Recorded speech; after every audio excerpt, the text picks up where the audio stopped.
Let's talk about the Infinity comp. We're gonna walk through how to get it set up on your account if you are still struggling with it, and I'll walk you through how I've done it on my free-to-play account. This is a very free-to-play friendly team. If you did the Wixwell Fusion, you can almost certainly build this team. There are more than enough options across all rarities to be able to find something to plug in and make this team work. So I'm going to walk you through my setup, and you can take it and apply it to your own account and hopefully get up and running soon. What we'll do in this video is I'm going to talk you through the team. We're going to go over the gear and all that stuff. Then we're going to talk about the calculator, the actual Clan Boss calculator. I'm going to show you how to use that in your own account to make sure that it's going to work. You have a pretty wide range of speeds here at your disposal. So I'm going to walk you through setting that up with your own account and then making the adjustments to make sure that it's going to work on your end before you dedicate the time and energy and resources to actually putting the team together. And then at the end, we'll talk about the AI setup and take a look at an actual run, okay? It's worth noting very quickly, I recorded the run already, and since then I have completed masteries and stuff, so it'll be a little bit different at the end, but even so, you'll see how strong the team is even without masteries. So anyway, let's start with Wixwell, the star of the show. He's the one that makes this possible for everybody. So again, hopefully you did the fusion, because I think if there was ever a fusion not to miss, it was this one. I don't know that there's ever been a fusion so impactful for everybody right away. If you got him, you now have a 1-key Ultra Nightmare Clan Boss team. That's just the way it is, and Nightmare and Brutal. So hopefully everybody did this. He is not really super hard to build. None of the speeds in this are crazy. We'll talk more about the speeds in the actual range, but what my goal on him was to get his defense up to scale his shield, because the shield that he places is based on his defense. So you want the initial shield to be big, because the hurdle you might run into is having your shield broken early, particularly if your damage dealer is the wrong affinity, or if you're using someone that happens to be the wrong affinity, then their shield coming off too early could be a problem. So we want the beefiest shield possible so that we can grow the beefiest shield possible and get it to the point where the Clan Boss can't play catch up anymore, where the shield just gets too far out of his reach. So the quicker that can happen, the better it can be for you. So we want his defense pretty high. I got some crit stats on him. I had to go crit rate gloves to get it, but I figured I'd rather have him critting every turn over the course of 1,500 turns. So, and then the crit damage is a little low. We got the accuracy, so he can get the attack down up, because you do want an attack down up. It's just going to make it that much easier to grow the shield beyond the point of no return for the Clan Boss. And then beyond that, it's not super important. As long as he's within the speed range necessary for the team, it will be fine. So whatever sets make that possible, I would avoid Relentless, honestly. I wouldn't want to risk proccing out of the extended buffs or anything. So Relentless, I don't think is going to be necessary. If you've got a reflex set on him or any of your extenders, that's great. I didn't have any reflex sets and it still worked fine for me. But if you have some reflex sets, it's just going to make it that much easier to stack up all the buffs. Okay, so keep that in mind as you're going, but get the accuracy over the 250 threshold. Get some crit stats on him if you can. Beef his defense up. Get him in the speed range. He's good to go. As far as masteries are concerned, just run him down to War Master. And then over here, it doesn't really matter. I did give him the one that increases the value of shields he cast, but beyond that, I don't think it's super crucial, right? And then we gave him Cycle of Magic to occasionally get a cooldown if we can. I would avoid the turn meter stuff. I think it would be okay in some cases, considering the range of speeds that's acceptable here, but there's no reason to risk it. And again, it's not going to be necessary. So give him the shield boost, give him Cycle of Magic. If you want to give him Lore of Steel, fine. But really, just get him down to War Master so he can War Master proc. He did good damage for me even before I got his masteries done. So he was already great on damage. Now, let's move down and talk about what makes my team interesting is that I have Elva, and Elva fills the role for me of the speed booster, first of all. So my speeds are much more reasonable because she's going to get the speed buff up on everybody at the beginning of the fight, and then it's just going to continue to get extended. So it's basically a permanent speed buff. She's also putting up a block debuffs that's also going to get extended, so I don't have to worry about stuns. And this is one thing that's really nice for my account. Elva is a fairly recent pull as well. So if you can find this somewhere else, you can go into the filter and search by buffs and effects and things. If you can find someone else that will give you AoE block debuffs, you can do this without a speed buff, okay? It's just going to make your speed thresholds a little bit higher. But again, the ranges are pretty big anyway, so you can probably get away without having a speed buff on this team. I think having block debuffs on the team is wonderful because, again, you don't have to worry about the stun. Where in Affinity, you have to kind of manually place Wixwell's Intercept. It might keep you from being able to do quick battles, and the whole point of this for me was to be able to do quick battles. So thankfully, Elva jumps in. She has a speed buff that makes my life easier. She has the block debuffs that makes my life easier. You could probably do this with Duchess. Again, your speed thresholds are going to be a little bit higher. You could make Duchess the lead, and that would alleviate the need for speed a little bit if you can get the defense on Wixwell without his leader skill helping out. But again, there's a lot of ways to work around this at this point. So for me, it's Elva, and after she uses her A2, I just turn off her other skills, and then it's just War Master procs for the rest of the fight. All right. As far as the build, I wanted her usable elsewhere, so I threw a protection set on her. I thought that might be kind of viable. I got some decent speed on her. I have a little bit of resistance on her, and then I got her as tanky as I could while still fitting her into the team appropriately. So, again, very straightforward stuff. And she doesn't have masteries yet. We're working on her masteries now. I will get her down to War Master, and so that she can War Master proc, because that's the whole plan with her A1. But for now, she's one of the ones that I'm still working on mastery. So again, get her in the speed range, and then it really doesn't matter beyond that because the shields are going to stack up so high. It's going to be fine. If you want to get a little bit of defense on everybody, it'll help out earlier in the fight. They'll take less damage. Their shields will take less damage. It'll be easier to have the shields grow. So you'll see where I was able to, I went through and I glyphed. I mean, I pretty much glyphed everybody on this team pretty aggressively. So that's something to think about if you want to go through and do that. But yeah, get her in the speed range and you're pretty much good to go, okay? Now, you're going to need 2 buff extenders. One of them is farmable. So everybody's got 1 buff extender straight out of the gate. You can go get yourself a Valerie from the campaign and you're good to go, okay? At this point in the game, it's really not that hard to come across some other buff extenders. I'm using Anchorite. Hellborn Sprite is a popular option. Again, you can come into the filter.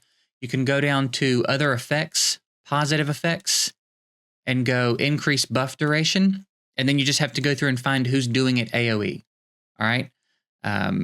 But for me, it's Valerie and Anchorite. So all you got to have is 1, because you can go get a Valerie. And honestly, you can go get 2 Valeries. It doesn't have to be a lot of diversity here. If you don't have a second one, just farm 2 Valeries, because they're just there to extend the buffs. One of the champs on the team should have a shield set, because a shield from a shield set is different than a shield that's placed. They're 2 separate buffs, but they both get grown, right? They both get extended and grown because they get piled into 1 shield. So again, just going to make your life so much easier to have a shield set in the mix. Doesn't have to be a good set. She literally just has to be in the speed range, and that is it. She doesn't need accuracy. She doesn't need resistance. She doesn't need damage. She doesn't need anything, okay? If you want to mastery her, you can get her down to War Master. I haven't even worried about her other masteries. Just put her in a shield set. Get her in the appropriate speed ranges, which we're going to talk about when we go to the calculator portion. You're good to go. If you don't have Anchorite or Sandlast or Hellborn Sprite or anybody else, get another Valerie and put her in this slot of the team, okay? She will need to be skilled up because we need this on 3 turn, but the rest of her skills don't have to be skilled up, okay? So just get her A2. Maybe you can get lucky and 1 book will go here and GG, you know what I mean? Our next one for me is Anchorite. I think Anchorite's really, really nice for this, because 1, he's doing the buff extension on a 3-turn cooldown, but here we've got crit rate and crit damage. So if you really want to get particular about it, you can build around this. I could probably go take these gloves off my Wixwell, actually, and put him in some crit damage gloves, because Anchorite's buffing crit rate and crit damage. So that's 30%. That's just permanently on for the rest of the fight. You know what I mean? Because he's going to place the buffs at the beginning of the fight, and then they're going to continue to get extended, and they're not going anywhere. So I can probably go, actually, I might do that just for the hell of it. Well, I'm already doing way more damage than I need to do, but why not, you know? So maybe I'll go do that. As far as the set and stuff on him, it's not important. Get him in the speed range. He doesn't need accuracy. He doesn't need anything special. If you want to get some crit rate and stuff on him, go for it. But it's very easy. This is by far the most obtainable and doable clan boss team for everyone in the game. If you have Wixwell, the requirements are so minimal. There's very little speed tuning. There's very little testing and grinding. This worked for me. I think it failed the first time I tried because Fane's shield got broken because I was trying to do it on magic and I was just going to roll with Fane. So then I was like, well, I'll just roll with Rathalos. I didn't even have to change my damage dealers. They were already fine because the speed ranges are so wide. It's so easy to do. So get him in the appropriate speed range, work him down to War Master. The rest of it doesn't matter. It's that simple. And then who's that? That's Wix, Elva, Valerie, Anchorite, and then your damage dealer spot. So for me, I'm using Rathalos, who I kind of have the freedom to build however I want now. The speed range that I would want him in to use him elsewhere almost certainly puts him in the speed range for the team. I think Elva, when we talk about the calculator part, I think you'll hear me say she's got a speed range of 100 speed she can be in, and it still works. It's very broad because there's no real fine tuning. There's no real super particular turn order here, so you're pretty much good to go. So pick your damage dealers. I have 2 damage dealers, right? I use Rathalos when it's magic, and I use Fane when it's spirit or force. And then I usually just leave it on Fane if I happen to be hitting on Void. Just get you 2 damage dealers because one of your damage dealers can take care of 2 affinities for you, right? They can both kind of take care of 2 affinities under this situation. So you don't even have to build a damage dealer for each one. And if you've got a good Void damage dealer like Rowan or somebody, you don't even have to build more than one. You can just have one dedicated damage dealer, put her in the team, and then everybody else in your account's freed up. That's another really cool thing about this is the comp. You can build this comp without tying anybody up that you want to use elsewhere. I could run double Valerie if I wanted Anchorite somewhere else. You know what I mean? I don't have to have Anchorite, but I like the buffs he brings, and I don't have other huge plans for him. And he's still kind of usable elsewhere with the way he's built, so it works out. But get your damage dealers in. Fairly standard stuff on your damage dealers. You know, the crit rate. Again, he could, if I only wanted to use him in Clan Boss, I could drop a bunch of crit rate and stack crit damage more. He doesn't need accuracy. So there's that. With Fane, you do want the accuracy because she's got really important debuffs for the fight. But like, again, it's very easy, very approachable, very doable. So let's jump over to the calculator portion of this now. I'm going to teach you how to use it on your account. We'll talk more specifically about the speeds that you need to be looking for. And then we'll take a look at a run at the end and get on out of here. So let's jump over now. We're going to use my Twitch layout for this so that I'm definitely not blocking anything on the screen. Hopefully you guys can still see everything okay. I'm going to walk you through how to use the calculator a little bit and apply this to your own account and figure out a way that you're less likely to set up a team that's going to break throughout the run, have buffs fall off and stuff. You come in here, you go to deadwoodjedi.com, you go to the Clan Boss calculator. It's going to open up this screen. Actually, you know what we should do? We should just start from scratch. I don't know why it defaults me to the white whale page, but whatever. Clan Boss calculator. So when you come to the page, it's going to look like this. It's going to be blank. There's going to be no champs over here. So what you want to do, it's going to start on Ultra Nightmare, and it's going to be on Void Affinity. And it's important to remember that this is up here, okay? So we're going to start putting in our champs from our comp. So for us, it's Vault Keeper Wixwell. It's Elva. It is Anchorite. It is Valerie. And then we'll run with Fane because she was my original idea for the damage dealer anyway. So these are our 5 champs. Now what we want to do is put their speeds in. So I know that my Vault Keeper Wixwell is 230. And you see it's going to start populating. Basically what it's doing is based on the speeds and the kit of the champion and the way that you have their cooldowns and everything set up over here, it's going to tell you on which turn what the state of the fight is going to be, when the stun's going to happen, what debuffs and buffs are going to be present, when they went up, if they're going away, and we'll talk about how to read this and interpret all of it as we go, okay?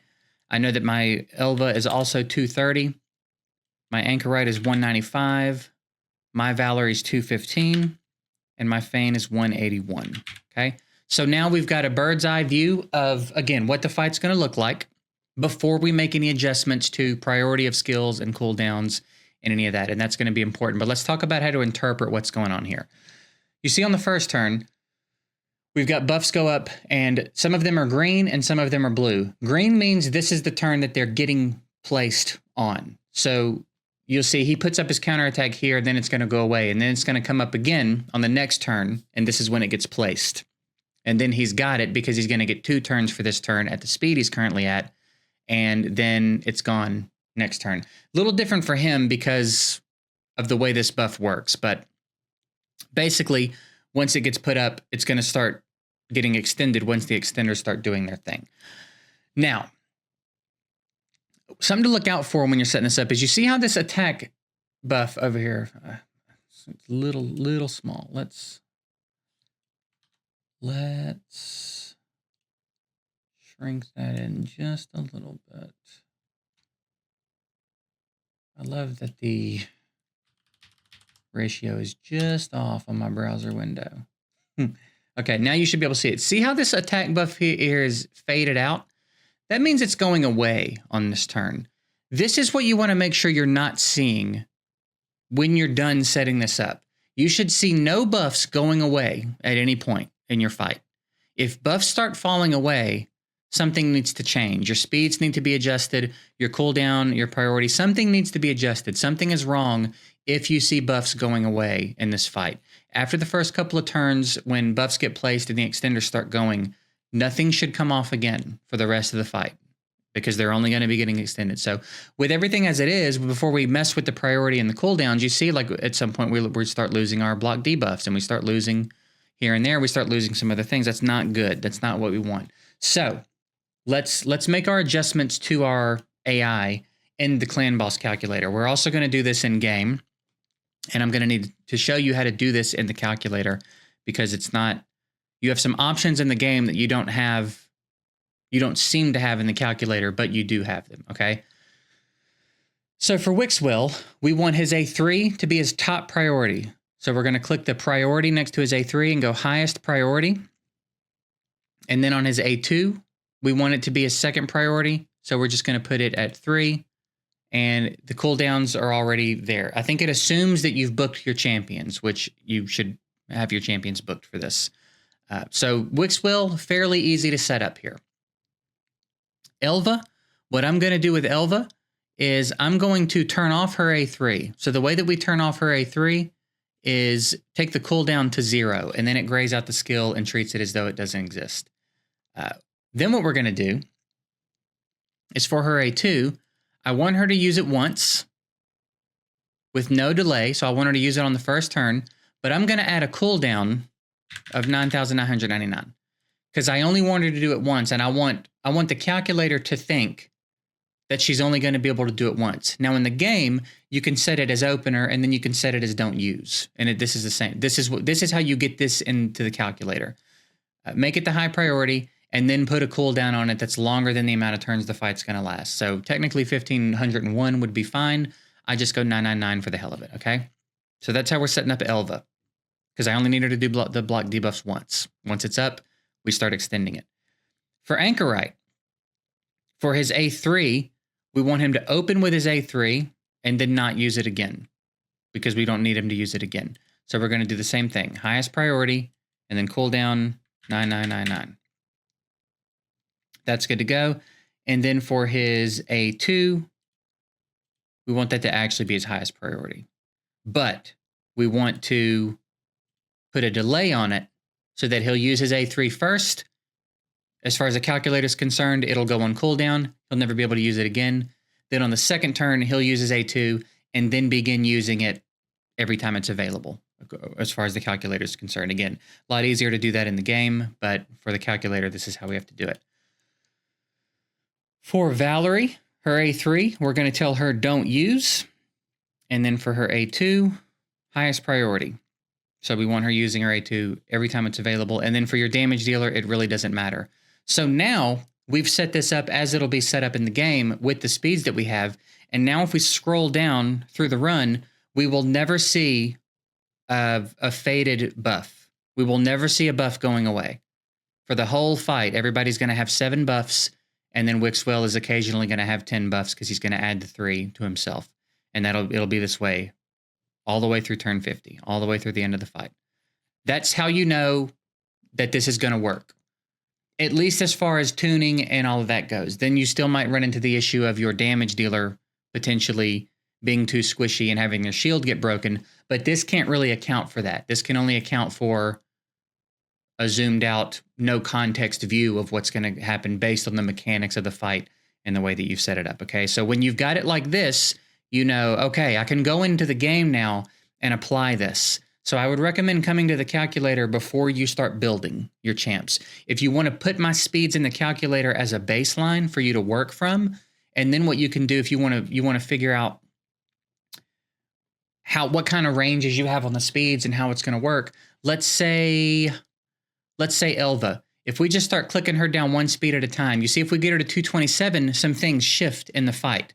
Now, just because some things shift in the calculator doesn't mean it's broken. It just means that the turn's changing. So, for example, on turn 9, Fane's getting 2 turns because she's fast enough to get 2 turns on turn 9, the way that the fight's going to work out. If I change her speed a bit, let's make her a little bit slower, eventually she'll fall out of being fast enough to get the 2 turns on turn 9.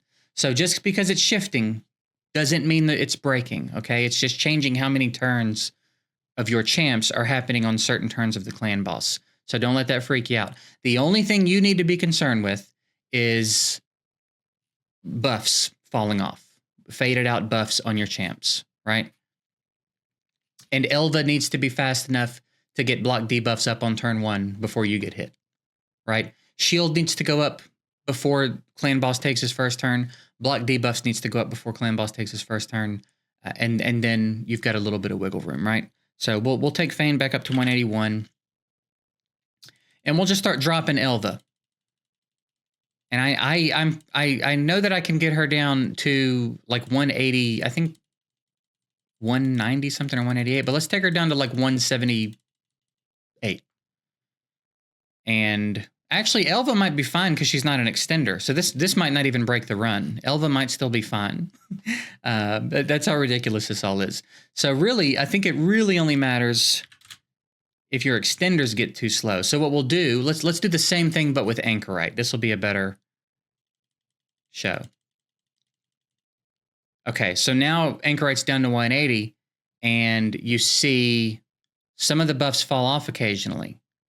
The crit damage, the crit rate, and Valerie's attack buffs start to fall off. Now, so far, everyone's still got their shield buffs, so technically, it would probably work, but there's no reason. There's no reason to have those buffs ever fall off. It shouldn't be that hard to get him. I think mine's at 195, right? You can probably hit that speed or get him a little bit faster. And you could probably take him, again, all the way up to, let's say, like 250. And it's still going to be fine. Everybody's still going to have 7 buffs. So you've got wide ranges, and this is how you play around with it. This is how you find out. It's not a bad idea to get into the habit with the calculator of acknowledging what sets you're using here. If you're using perception or speed sets to get these champs to their speeds, let the calculator know, because it actually changes their true speed. Right now, his true speed is 250 because that's what he's got. If it's a speed set, though, it's 250.35, which really doesn't matter, and in this case doesn't matter. But when you're fine-tuning, it can matter. And in some instances, perhaps you'll be right on the threshold, and maybe it'll matter for you, but for the most part, it won't matter for you. If he's got 2 speed sets, his true speed is different. See what I'm saying? It changes depending on the sets. Again, with this comp, I don't think it's that big of a deal, but it's worth knowing just in case you run into an issue. So plug your champs in, plug their speeds in. I've shown you how to set up your cooldowns and your priority and set up situations where they open with a skill and never use it again. How to set a delay, all of those things to compensate for what's going to be happening in the game. So when you've done this and you've got your template, we can head over to your account and we can start building. So let's head over into the game and talk about setting up the AI and all that stuff. So we've talked about gear and speeds and setup. We've walked through the clan boss calculator, how to use that, how to set it up, how to apply it to your account. Let's talk about now setting it up in the game actually. You see I've got an infinity for force and an infinity for magic. In this case, it's magic, so we're going to run with that. So let's go into the AI. It will apply, if you need to make multiple versions of this for your damage dealer's sake, this will all apply in the same exact way. And your damage dealer, you don't really have to do anything with. I take his A3 off, but like, it doesn't matter in most cases, right? So out of the gate, Wix will, for his A2, you're just going to set it to second choice. For his A3, you're going to set it to first choice. You're going to have to set his A3 to first choice before you can set his A2 to second choice, just in case you try to go down the list and you're like, it won't let me do it. That's why. A3 is first priority. A2 is second priority. Elva, I don't have her use her A3 at all. And then her A2, I have her open with it and then not use it again. And that's because I won't need her to use it again, and I want her pumping out A1s and potentially getting War Master procs as often as possible when I have her masteries done, okay? Your damage dealer doesn't matter unless it's going to interrupt the comp in some way, so be mindful of that, but in most cases, I think it's not going to matter. Valerie, she's not using her A3 at all. Her A2 is her top priority. And then Anchorite, he is going to open with his A3 and then not use it again, and then his A2 is going to be his first priority. And that's it. It's as simple as that. And then you can jump in. And I guess for this one, I won't quick battle. I'll let you see how the fight looks. We won't watch the whole fight, but I'll let you watch the fight start to play out a little bit, and you can start to see these shields grow and get to the point where you realize that you're good. You're not going to run into any issues. Unless your damage dealer shield starts falling off. Perhaps I should have brought Fane in to show you what that'll look like, but I'm sure you can imagine. So you see, we've already got our buff extenders putting in work. We've got our buffs up, and then now Elva with her A1, I think will occasionally start peppering in continuous heals. I thought anyway, maybe not. Am I just overlooking them? No, maybe not. I guess nobody has the least HP because everybody's got 100% HP. Maybe that's the reason that's not happening. Or maybe I'm thinking of a different skill. I don't know. Anyway, you can see it's already getting out of hand. It won't be long before you can't see any health. So it's not a bad idea to watch your first run, probably on each affinity, just to make sure everything's going to work, just to make sure your damage dealer's good, just to make sure everybody's squared away. One of the things that's kind of annoying. Oh, if you zoom in really far, you can see everybody's. And I couldn't see Anchor. I didn't know that if I zoomed in that far, it would reposition her. So that's handy. That's handy to know. And then you can move around with your mouse if you need to see. But this way you can keep a better eye on everybody's health bar and see whose shield is shrinking. See, at this point by now, Fane would have like this much shield, and then she'd get hit and lose the shield, and then the run was not gonna do well, right? We wouldn't have our damage dealer, but in this case, we're gonna be fine. So that's it. That's what it looks like in action. I'm gonna let this play out. We'll check back in at the end, which is gonna be a little while, but we'll check back in at the end. You can see the damage that it did, and who contributed in what ways. And again, keep in mind, we'll bring it back up at the end of the run, but keep in mind that Rathalos right now is the only champion that has a tier 6 mastery. So this is only going to get better as we finish masteries on everybody. But there's only one champion in this team with masteries. So we'll be back in a while to take a look at how the run went. All right. And there you have it, 71.83 million damage. Rathalos, the only one on the team with masteries, did 36 million. Wixwell did almost 29 million, and he doesn't have masteries, and then no one else here does. Elva did 3.5 million without masteries. So again, you get masteries on your team, you're off to the races, you're good to go. This is a very easy team to build. I think by far the most approachable clan boss team to build in the game. If you did the Wixwell fusion, you are pretty much set. There are champions at every level of the game that do the things that you need done for this team. So I'm going to continue to play around with it and see if I can't come up with even more approachable ways to make this happen for everybody. So stay tuned for that. YouTube thinks you'd like the video that's on the screen right now, so you can check that out if you want to as well. I'm going to get out of here. I do hope it helped. I appreciate you guys watching, and we'll see you in the next one.